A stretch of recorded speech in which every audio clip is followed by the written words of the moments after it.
Au Togo, c'est l'effervescence politique. Le président Faure Gnassingbé et sa majorité font basculer le pays dans un nouveau régime, le régime parlementaire. Mais l'opposition y voit un piège et ne l'entend pas de cette oreille, Fabrice. Oui, c'est une nouvelle qui a laissé le monde politique togolais et africain médusé. Au soir du 25 mars dernier, les parlementaires togolais ont tourné une page de l'histoire de ce pays d'Afrique de l'Ouest après le vote d'un texte réécrivant la Constitution pour faire passer le régime présidentiel à un régime parlementaire, conférant ainsi au Parlement la responsabilité d'élire le président de la République. Alors, président de la République, ce n'est plus tout à fait le terme qu'il faudra employer. On parlera désormais du président du Conseil des ministres. Ce sera la personne désignée sans débat, il faut le préciser, et au sein du parti qui remportera les élections législatives. Le nouveau président ainsi nommé sera donc celui qui dirigera le pays pour un mandat de 6 ans.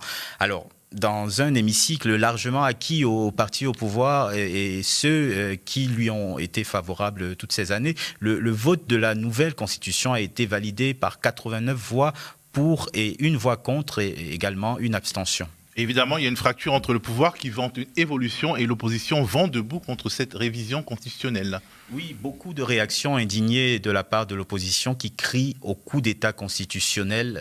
Mercredi dernier, plusieurs partis d'opposition qui tentaient de se réunir pour une conférence de presse ont été dispersés par les forces de l'ordre, accentuant la colère de ces mouvements vis-à-vis du pouvoir. Écoutons d'ailleurs l'un de ces opposants, Nathaniel Olympio, dans un reportage de TV5 Monde. On ne peut pas, dans un pays qui se dit démocratique, venir chasser des chefs de parti en pleine conférence de presse au sein d'un parti politique, au siège d'un parti politique, sous prétexte que l'autorité n'aurait pas donné une autorisation. Dans quel pays sommes-nous ? Où les citoyens n'ont même pas le droit de se réunir pour s'exprimer, pour contester une loi qui a été votée en catimini, en pleine obscurité de la nuit, alors que les Togolais n'ont même pas été informés du contenu de cette constitution. C'est une aberration et c'est intolérable aujourd'hui, au XXIe siècle, quand on voit ce qui se passe au Sénégal. Alors, il faut dire que les principaux partis d'opposition ont quand même pu délivrer leur message et s'indignent de l'absence de consultation de la population avant cette modification. Pour eux, il y a manifestement une violation délibérée et provocatrice des articles 52 et 59 de la Constitution. Ce dernier article, l'article 59, stipule qu'il faut un référendum pour changer le mandat du président de la République. Les opposants qui voient là une tentative de la part du président Gnassingbé de se maintenir indéfiniment au pouvoir appellent les Togolais à se mobiliser dans la rue contre ce changement de constitution. Pas de réaction pour l'instant du côté du président Faure Gnassingbé, dont certains ont ironiquement souligné ce message de félicitations adressé à Bassirou Diomaye Faye, démocratiquement élu, lui, à la tête du Sénégal. Reste que pour entrer en vigueur, ce texte modifiant la Constitution doit encore être promulgué par le chef de l'État togolais. Une décision cruciale et qui prend tout son sens à 3 semaines d'un double scrutin législatif et régional dont la date a été fixée au 20 avril prochain.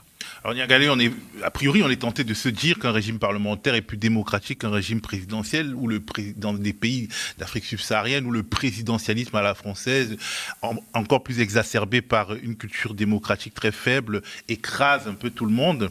Mais on peut imaginer, Fabrice a donné quelques éléments, que l'opposition a des raisons rationnelles de se méfier. Oui, tout à fait.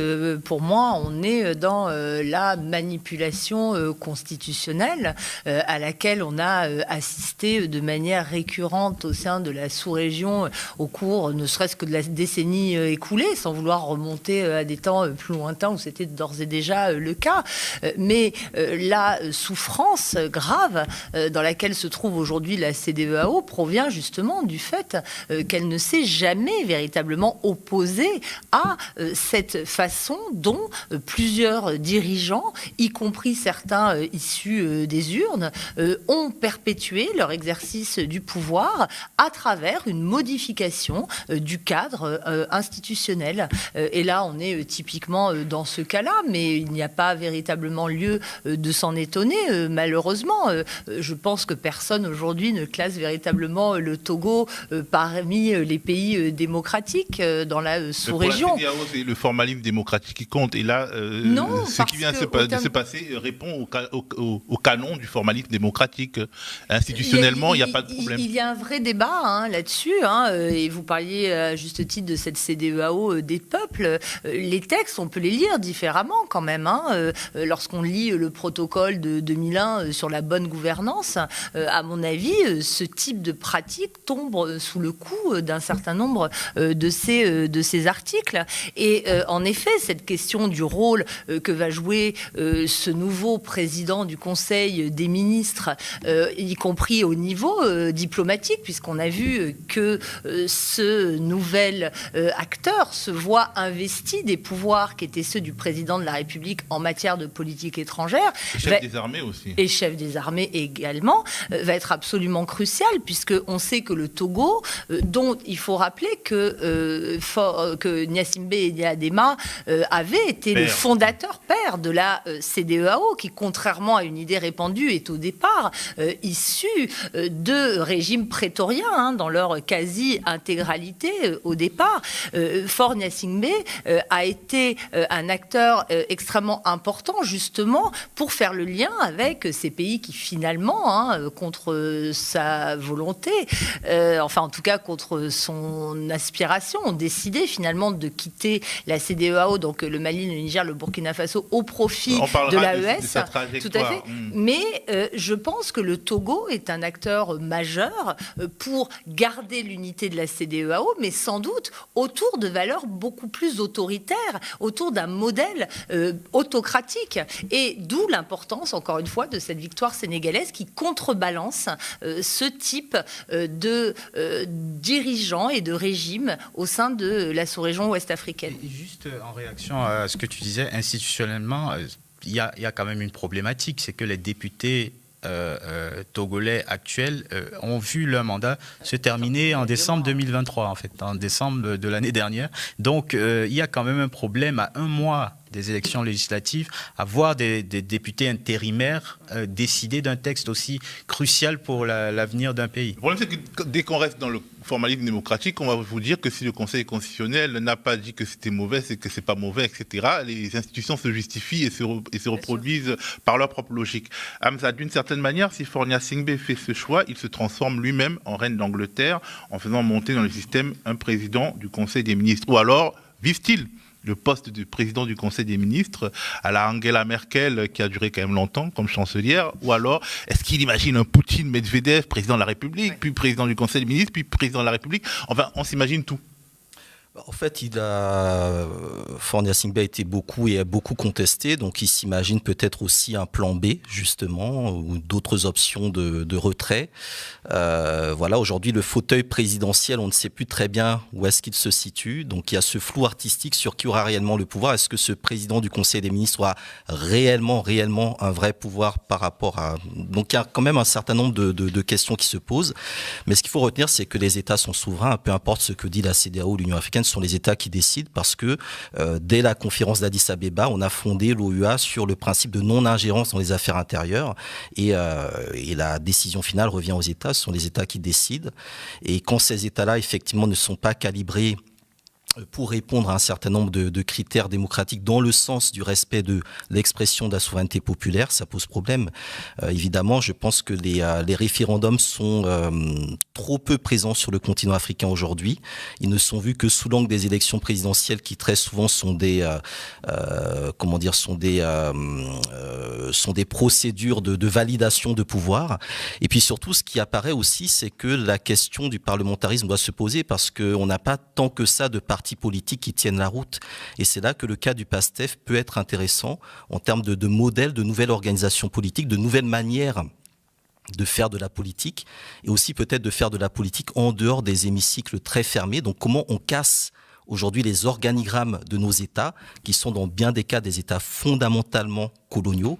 Je pense que c'est l'un des enjeux qui se pose aujourd'hui. Et lorsque Diomaye Faye dit qu'il va, avec son équipe, refonder les institutions, lorsqu'il y a ce projet de vice-président, de possibilité de révocation du président, ce qui renvoie à des processus qu'on a vus en Amérique du Sud, eh bien, je pense que c'est paradoxalement des possibilités ou des options de nouveau souffle pour la démocratie. Alors, bienvenue. On voit que il y a une réforme constitutionnelle qui semble faite, taillée sur mesure pour les besoins privés, les besoins personnels du président de la République. Qu'est-ce que ça vous inspire? J'ai envie de dire qu'il y a certains acteurs politiques en Afrique qui considèrent que l'existence des États dans lesquels ils exercent est liée à les propres personnes. Là, on voit un cas typique de Faure Gnassingbé, qui bénéficie d'un héritage politique de son père, qui croit que l'existence de l'État togolais dépend de sa propre personne, en tant que chef d'État ou président du Conseil des ministres. Et c'est assez problématique qu'aujourd'hui, au XXIe siècle, il y ait des personnes qui considèrent que les États ne peuvent pas fonctionner s'ils ne sont pas là. Et donc, ça montre aussi qu'il a peur d'une jeunesse togolaise qui monte, qui s'inspire de ce qui se passe au Sénégal. Je ne pense pas que cette jeunesse allait voter pour Faure Gnassingbé pour les prochaines élections. Donc, il anticipe d'une manière de contourner le vote populaire pour dire, si je veux être maintenu président ou, je ne sais pas moi, Premier ministre, il faut que je dérobe à ce jeu démocratique par les voies populaires. Il faut voir aussi que le découpage électoral est plutôt favorable à son camp, parce que le découpage électoral des législatives en Afrique, c'est souvent assez folklorique. Les dernières élections ont été totalement sabotées par son camp, qui n'a pas laissé l'opposition, du moins l'opposition a boycotté les dernières élections législatives parce qu'elle reprochait déjà le fait qu'il avait déjà tenté, il l'a fait, de modifier la Constitution en 2019 et également que l'inscription sur les listes électorales a été totalement monopolisée par les gens du parti au pouvoir. Donc, si déjà les élus actuels, les représentants du peuple ne sont pas légitimes, ça pose un problème sur le fait qu'ils soient, eux, les responsables du choix du prochain président. Pardon, j'ai coupé, bienvenue. On va avancer dans le débat. Faure Gnassingbé détonne en Afrique de l'Ouest, fils d'une incarnation de la France-Afrique, Gnassingbé et Adema, accusé d'avoir tué de ses mains Sylvanus Olympio, le premier président togolais qui voulait prendre la distance avec Paris.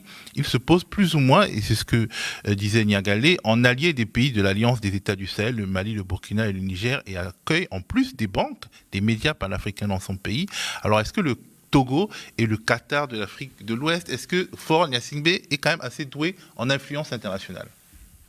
Mais comme son père, c'est une personnalité qui joue un rôle majeur dans la gestion des conflits de la sous-région depuis toujours. Son père faisait de même et se posait en médiateur, d'ailleurs de manière beaucoup plus institutionnalisée que ne le fait Faure Gnassingbé aujourd'hui, qui semble plutôt adepte, oui exactement, d'une diplomatie beaucoup plus personnalisée, beaucoup plus aérienne, je dirais. On suit maintenant, grâce aux réseaux sociaux, souvent les déplacements des avions présidentiels, etc. Donc on est au courant des différentes visites, mais qui ne sont pas nécessairement médiatisées. Donc oui, c'est un homme des chancelleries, je pense. Et son rôle est extrêmement important parce que, à mon avis, tout va dépendre pour l'avenir de cette sous-région de la question de savoir si l'espace ouest-africain, qu'il se réorganise de manière intégrale autour de la CEDEAO ou qu'une organisation comme l'AES attire d'autres États. N'oublions pas quand même que l'AES est l'exacte réplique de l'autorité pour le développement intégré du Liptako-Gourma, qui existe depuis 1970, qui, elle, n'a quand même pas non plus suscité beaucoup d'adhésion de la part des États voisins. Mais la question est de savoir si l'agenda démocratico-libéral, je ne parle pas du volet économique, mais en tout cas d'un point de vue politique, où on a considéré que la promotion de la démocratie, des droits de l'homme, y compris par des moyens militaire faisait partie des missions de l'organisation, fait désormais partie de l'histoire passée de l'organisation. Ça dépend où. Je ne pense pas qu'on puisse considérer que ça a été catastrophique partout.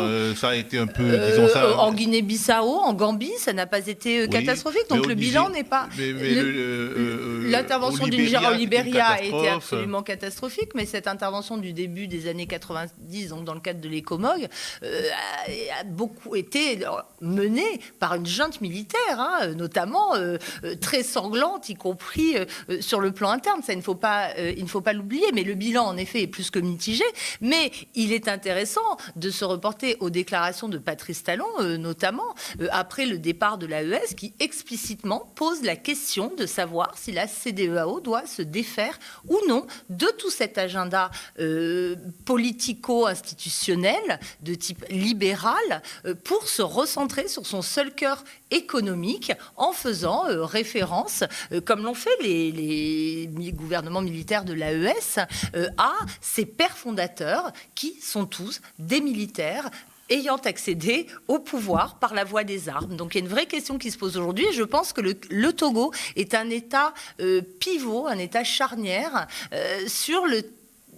pour la définition du type de modèle qui va se mettre en place. Alors Hamzat, un petit mot sur Faure Gnassingbé et son influence au sein de l'Afrique de l'Ouest. C'est un véritable passeur, il a un talent quand même certain pour parler aux uns et aux autres et se rendre indispensable.